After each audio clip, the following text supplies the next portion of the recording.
What is up, guys? Jordan here with the Deck Box, coming back to you tonight with actually a tournament report. Sorry, I lost the words.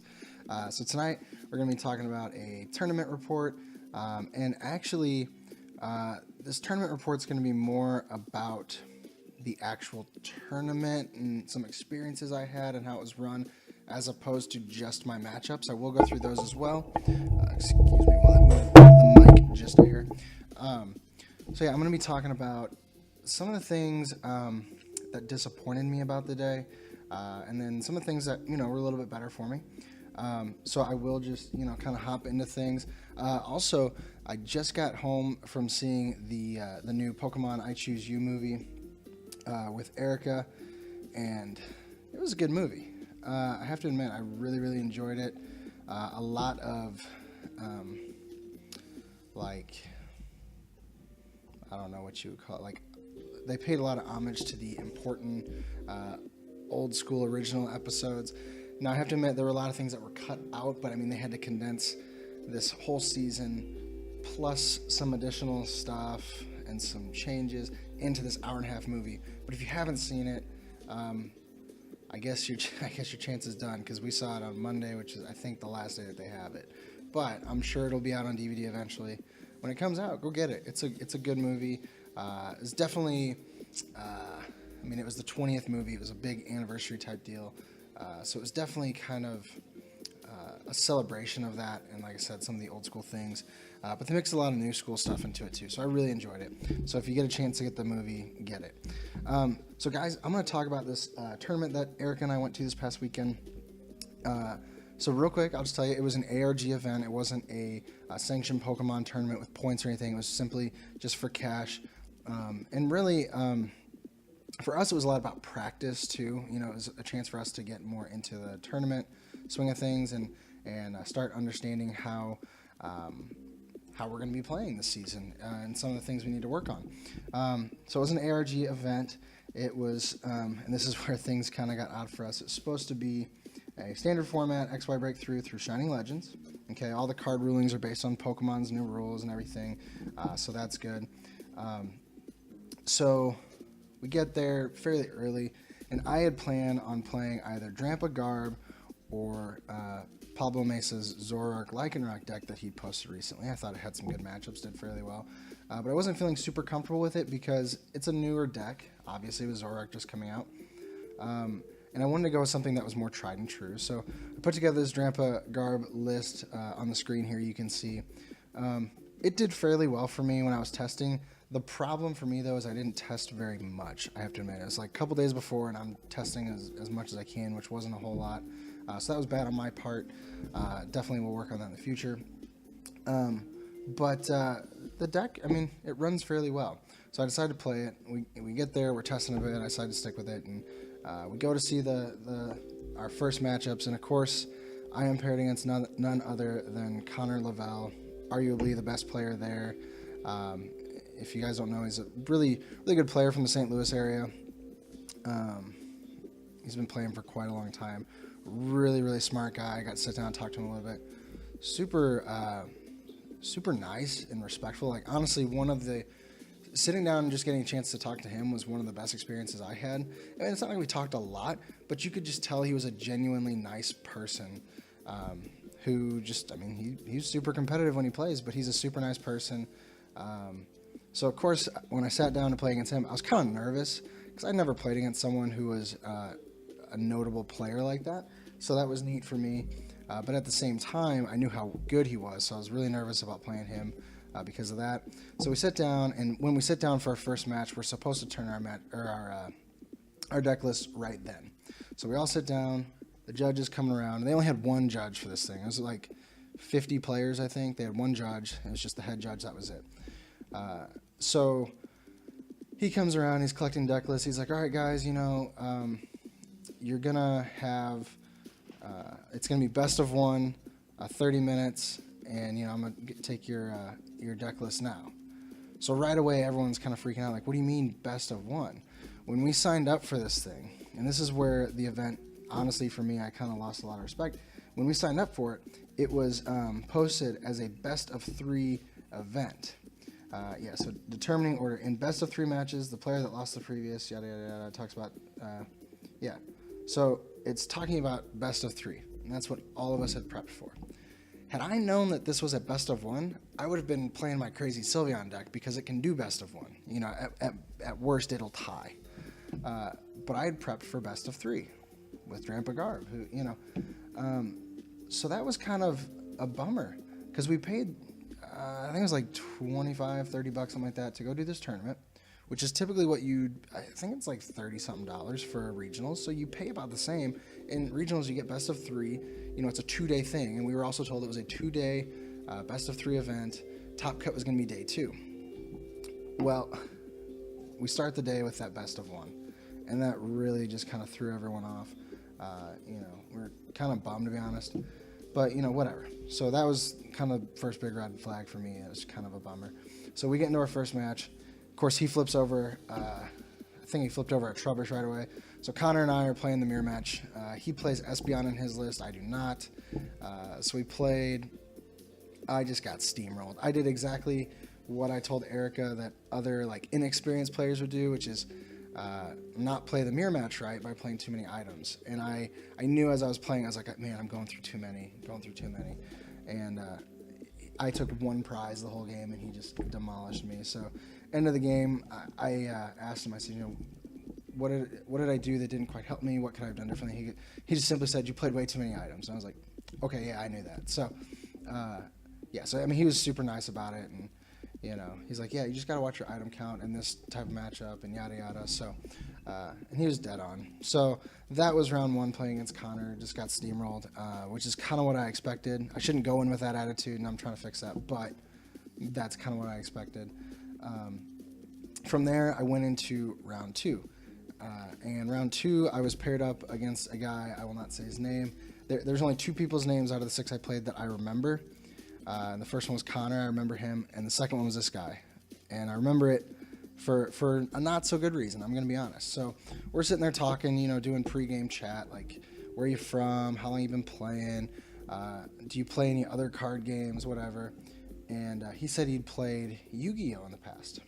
And I don't want to stereotype, because I know some of you probably play Yu-Gi-Oh! I think KC plays Yu-Gi-Oh! So I'm not going to bash the Yu-Gi-Oh! Community, but I've heard that they can be negative at times. Kind of a toxic community. There's some thieving going on and things like that at their tournaments more often than other card tournaments. It's just known for that. So I asked him, and this is what I always like to ask when I meet a Yu-Gi-Oh! Player, or an ex-Yu-Gi-Oh! player, is, why did you get out of the game? And a lot of the times I'll hear, oh, it's a toxic community, people are stealing my stuff, whatever. You hear those things. He did not say that. His exact words when I asked him, why'd you get out of the game, is, the game sucks. And I just instantly thought to myself, okay, so it's not the people. You just think the game sucks, so you're out. So it sounds to me like you might be one of the toxic people, but whatever. So we play the game. He plays Gardevoir. It was a very, very close game, back and forth. We came down to 2 prizes apiece, and in the end, I had a way where I was gonna have a win anyway. If I set things up, it would just take me an extra turn or something, but I was gonna get the win. But then he played a few extra items, and it guaranteed me the win, and I was able to come out with my Garb and take down, I think his Sylveon or something like that. So I took the win in a very, very close game, an intense match. I enjoyed the match quite a bit. I like those intense games. It really forces me to focus and to play the game properly. He was not happy at all, and I was really kind of surprised. He wasn't throwing things or anything, but I announced the final attack, set up, that's knockout, take my 2 prizes, and I reached over. I wasn't smiling or acting cocky or anything. I was like, hey, really good game, because it was a really good game. And he's putting his stuff away, and he's got his head down. He just says, I'm not shaking your hand, no way. And he was dead serious. And I didn't quite hear him at first, so my hand kind of dangled there for a second, and I realized, oh man, this guy just blew me off because he's mad that he lost the game. And Erica was standing right behind me, and we both heard it, and we're like, what? I didn't address or anything. I was like, you know what, he's he doesn't want to shake my hand because he's upset that he lost, whatever. And I've heard in some card communities, like, and it may be Yu-Gi-Oh, I can't remember, but it's like a sign of disrespect if the winner reaches for the handshake first, like they're being cocky or something, which was not my intention at all. So I don't know if he took it that way or what, but I was honestly just saying, good game, and he wasn't having it. He packed up his stuff and like stormed off. Rest of the tournament, he was giving me dirty looks, and so yeah, it was really, like I said, I went from a really good experience with Connor to this really kind of toxic experience. I hadn't experienced that in the Pokemon community before, and it really kind of disappointed me that there are players like that in the community. So, like I said, I'm not going to say his name. If he watches, I doubt it. Who knows? But yeah, it wasn't a good experience there. But we moved past it. We got our win, and against Scardy, I was pretty happy with that. He played it really well. He knew what he was doing. So, then on to game 3. I go and sit down, and I wait, and I wait, and I wait. My opponent never showed up, so I got an easy win, and I'll take those, So at that point, we are 2-1, Or wait, freeze. I think I may have that round and this next one backwards, but it doesn't matter. So went and played against, there was a group of guys there with these banana button-down shirts. And it was obvious they were all like in a group together, in a team, and they had gone and gotten these shirts from like a retail shop or whatever. It was kind of funny, but so I played against banana player number 1, and banana player number 1 was playing Drampa Garb as well, and I start the game strong. Within I'd say probably 4 or 5 turns, I had knocked out 2 of his Drampa. I was down to just 2 prizes. He still had 6 left over, and even at one point he said, I just really don't know how to play this matchup that well. And I thought, well, great, I do, and I just got some more advice from Connor. Watch my items or whatever. And at one point, my hand was like 2 field blowers, maybe a super rod, and an N. And I'm like, well, I don't want to play these items, and there's nothing for me to field blower. And I was like, really, all I need is like a DCE, and I can have this. And so I was like, I guess I'm gonna end myself, because there's nothing else I can do, and I can end and try to get some different cards. End myself into like another N and another item, like it was pointless. And then the rest of the game, I just dead drew. Had I kept my original hand with the field blower, I could have eventually field blowered off his Garbotoxin Garb and used a Lele for like a Sycamore or a Gizmo or something, but it never happened, and he slowly just picked away at me, and he beat me when I was up 2-6. It was insane that even happened. So at that point, after those 2 games, I'm at 2-2. I was kind of bummed by that one. I mean, it didn't ruin my day, but I was like, oh my gosh, like how did I go from being that far ahead to just behind? So, it's whatever, it happens. So we're at 2-2. We're still in an okay spot if, we win a few after that. Next match, moving on. So that's 4 games there. Oh, I'm trying to remember. Okay, so this one, it was another banana player. Yeah, so it was banana player, then the bye, and then another banana player. And this banana player was playing the new Zoroark Ninetales list. And that was a fun game. And he even, he splashed in a Stardust Jirachi, and that thing was irritating to deal with. Kept hitting me and getting rid of my DCE or my Rainbow Energies. It was really just kind of bugging me. And so we get down to the very end. We both have 2 prizes left each. And he was pecking away at my Drampa with his Ninetales. It was at like 150, and I was like, okay, one more turn of this, and I lose. So I Gizmo up a Zoroark, and I was dumb and put like a damaged Drampa up or something. Can't quite remember, because I was like, either I win this or I lose this. Well, he top decks the DCE, and he takes out my Drampa. Had I put up the other Drampa with, I think what it was is it only had like 1 energy on it, but it could have poked him for a little, because it, when I hit him the first time with Zoroark, he only had 10 HP left. So I just played it out of order, and he just happened to top deck the DCE, and he took the game right then and there. And you could tell he was sweating, because he was just as much on the edge as I was, and so it came down to that last turn again. Well, it always comes down to the last turn, but it came down to the last 2 prizes. You know, just these super, super close games, and it's like every time I just can't capitalize. So that was that one. We're now 2-3. So the last match, we're just going for the 50-50. You know, if I get 50% wins, I'll be happy. So the last guy I play was another banana player. So 3 banana players in one day. Again, all 3, I will say this, all 3 of the banana players, cool dudes. I really like them. Really good players, super polite, super nice, very friendly. So last game, playing against a banana player, and he's playing Guardy. And I was like, okay, well, I should have this. And again, it was a back and forth. Like, by the end, I think we each had 1 prize left. And I had it the next turn. And again, he top decks exactly what he needs, like the right energy, or I think it was a Guzma for game. Yeah, it was a Guzma for game, because I had Guzma'd him up and got him stuck trying to take him out. And he was able to Guzma. And he takes the game when I had 1 prize left. Like, it was stupid close. So I did not get the 50% win. It was actually kind of a down day for me as far as wins. But I had a good time, which was the key part. Like I said, 1 bad experience with that second match. Like I said, I got to meet an awesome player in Connor. And actually, my next video that I'm going to do about the tournament, I talked to Connor. He's going to let me feature his deck that he used on one of our videos. We're going to play some matches with it, run through his, spoiler alert, his first place win. They end up doing a split because it's all cash, but based on the standings at that point, he was first place. So congrats to Connor for that. So yeah, so it was a great time. Like I said, got to meet him, got to just spend the day playing Pokemon. But moving on to the final part of the tournament. So we finish up. I'm not going to tell you where Erica finished. She's going to do her recap as well, and she'll tell you that.